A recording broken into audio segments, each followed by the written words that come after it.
Well, let's talk now to our correspondent Claire Paccalin, who's just back from reporting from Tunisia on the unfolding health crisis there. Claire, much anger did you pick up on towards the government while you were there?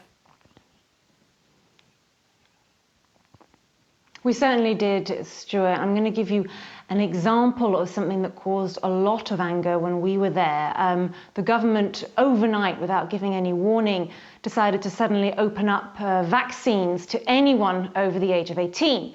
Before that, it had been only available for people who were over 50 or people with pre-existing health conditions or health workers.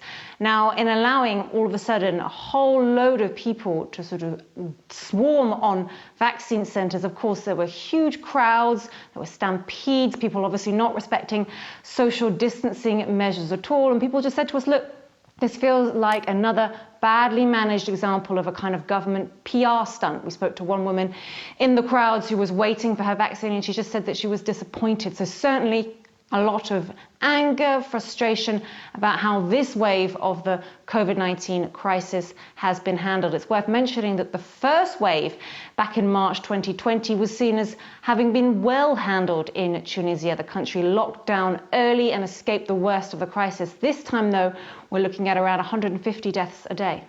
Yeah, just how bad is it, Claire? I know you went inside several hospitals, for example, while you were there.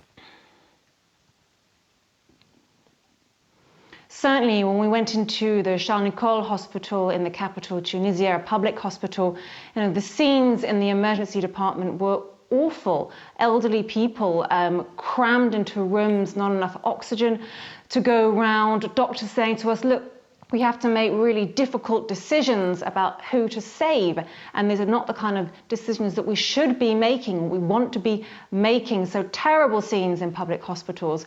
The government was calling on private clinics to take on a larger share of the burden. But again, that was easier said than done. And it again felt like another kind of PR stunt, because private clinics said, well, look, usually they charge big money for treatment in their clinics. And in addition to that, they don't necessarily want to allow a whole lot of COVID-19 patients into their clinics, because what will happen? Well, they'll end up looking like public hospitals and they won't be able to offer the high quality care that they want to be able to offer. So it's a very difficult, frustrating situation. And on top of all that, last week was Eid, and we spoke to Tunisians who said to us, look, Eid doesn't feel like Eid this year. We're not really in the mood for celebrating. Claire, thanks very much. Claire Paccalin, correspondent, just back herself from Tunisia.